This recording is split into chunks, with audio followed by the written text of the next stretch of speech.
ชอบปล้นเขากินแต่สมุนบนดินนั่นเด็กคือสมุนไพรมันมีประโยชน์มากมายนี่ไงสิริกันแล้วนะ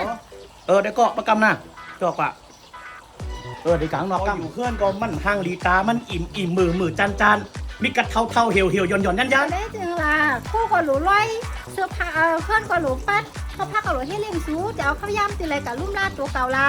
เขาก็เลยหมกข้างในก็ก็คนมันมีลูกอ่ะเนาะลูกเลยหมกข้างในก็จะเอาจิ้งหรือเชียงล่ะก่อนนั้นนะเฮ็ดเลยเ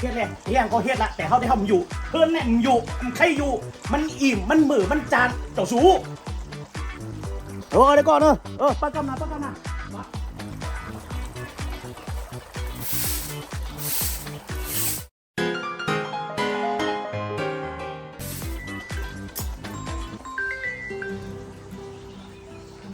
ฮัลโหลสังสาเขามีลองไทยรัฐในซู สวมมีลองสังล่ะซูไว้ใจดีๆหน้าอย่างเราต้องไว้ใจดีๆจ้อมมันก็เท่าหันโพซูป้าผู้ยิ่งออกมาดังนอกวันนั้นมีข้างห้องเข้าในสูมาด้วยแลก็สูงอยู่ก็ไล่กำให้เด็กกับด้วยน่ะไอ้คนมา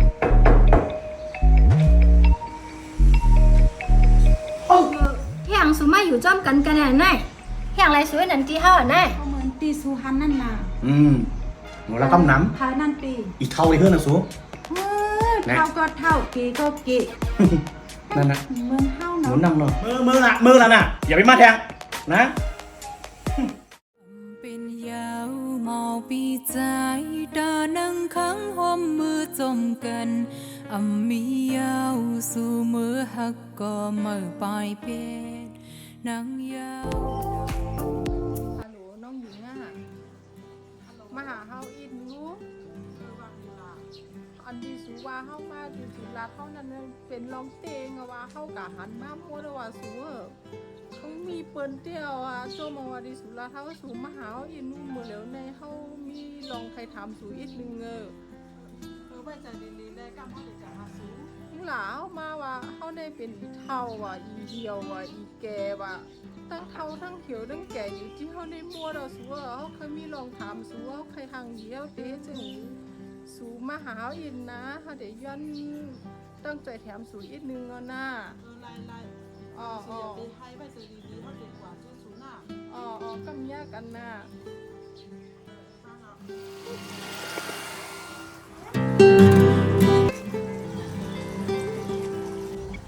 แล้วแยกกันถึงแล้วเนาะสูไปมาทางนี้คือในสูไก่ทางมาล่ะสูไปทางนี้ก็มีลูกอ่อน2ก้าวโตคิงสูทางพังสูไปมาเล่านี่ลัดนี้เขาพองรู้มีสังดีพองเท่ากับใครทางดีเหมือนสูก่อนในสูก็ฮู้อยู่นะว่าเขาเป็นเจ้าหือสุนฮู้เพราะว่านั่นเขาทางป้าผู้เขาก็เอาลูกเข้าไปแต่เท่าเฮเขาก็เอาห้องให้เป็นกินเป็นนอนแล้วก็เป็นร่มตั้งในก็ใหญ่เหมือนก้นมานั่นน่ะเนาะสุนอสุกำได้เขาก็มาพบญาปงมันนี่ไม่เฮิบปั้นได้เขาสุกำเราไม่ปั้นเขากินด้วยเยอะเขาไปกินมาต่อถึงวันเหมือนในสุก็ไว้ใจดีๆสุก็เอาไปกินด้วยของที่ทางนอกก็ใต้ในเพราะว่าห้องทางนี้ในห้องด้วยถึงรุ่มหน้าตัวเจ้าเก่าเขาในเขาจังกับหาผู้ยิ่งที่ก็ว่าสุให้ผู้ของมีออยดัง2 เมียวก็ว่าสุกินหมดยาวสุก็ติดต่อซื้อไรตีกล่องมันในก็มีเบอร์โทรนะแล้วก็นั้นก็ติดต่อไล่ตีเบอร์โทรก็0921832260ก็ไล่ได้มีปล่อยเนื้อปล่อยโตเขาต้องหักถูกเจ้าเก่านำก็จะนั่นแหละเอาให้ที่บ้านเขาทำแล้วก็ทำกันคนหน้าสุดเด้นี่เหมือนสุขภาพร่างกายก็เป็นสิ่งที่ทำได้มานาสุนาที่สูเอาลองตั้งดีๆมาหมอกหลัดปันเฮาก็เดจ้ามกินด้วยหมูจุ่มสูลาเข้ามานั่นเนาะเขาได้ออกเงินแห้งป้าได้นอนรับให้อิ่มๆเต็มๆแล้วก็ได้กินปันไม้เฮิบชูในกระซ้ำช่วยกุ้งมัวเราเขาได้สั่งแจ้งหน้ายิ่งโจมานาสุนาก้ามไม่ใส่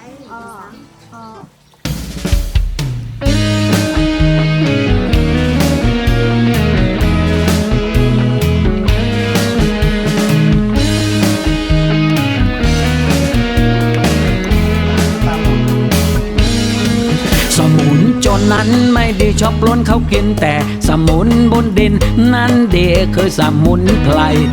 มันมีประโยชน์มากมายเหลือหลายต่างชนิดกันไปหลากหลายสายพันธุ์มันมีประโยชน์เกี่ยวกับร่างกายโดยเฉพาะกระชายมันไม่มีพิษมีภัยขิงข่าตะไคร้สับหมอเทศสับหมอไทยสมอพริกเพกเพชรน้ำเอกสมุนไพรรวมทั้งกระเทียมพริกไทยมะกรูดมะนาวน้ำผึ้งพลูข้าวมะขามป้อมหอมแดงก็ดีที่พูดมามันพร้อมนี่จะเสิร์ฟรวมอยู่ที่ไม้เฮิบน้ำสมุนไพรผมขอบอกว่ามันมีคุณค่าขนาดไหนมันมีประโยชน์เพราะมันเป็นสมุนไพรไม้เฮิบน้ำสมุนไพรของไทยๆบอกให้ครับคุณ ท้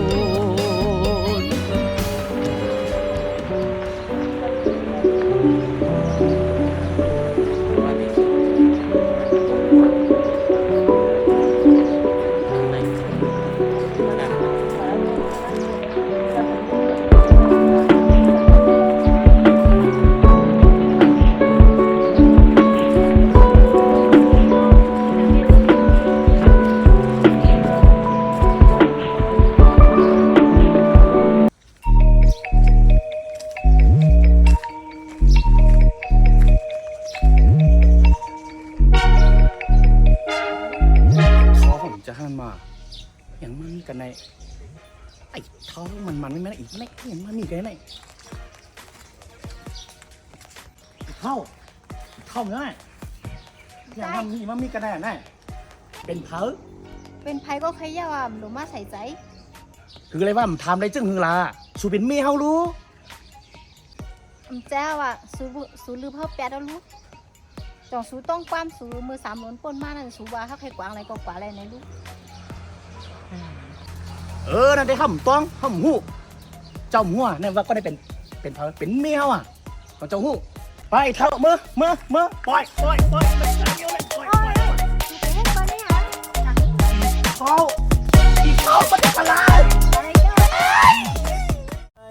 เก่าหงลงเจอใจโตกจึงนั่งนั้นพอหักเอ่ยจ้องสู้ขึ้นจอมดูถึงเมื่ออันเก่าจันเหมือนนองหน้าห้อง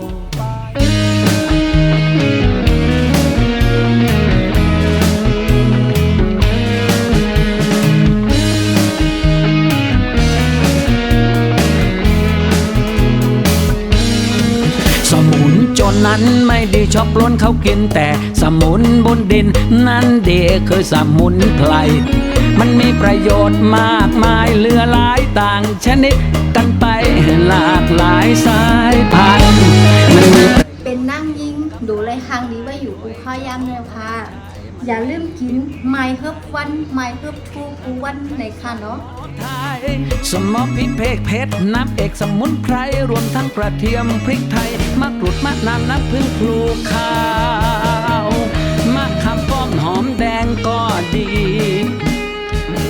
ที่พูดมามันพร้อมนี่จะเสิร์ฟรวมอยู่ที่ไม้เฮิบน้ำสมุนไพร ยุ่มสู่เนียนเอาจือปอลือ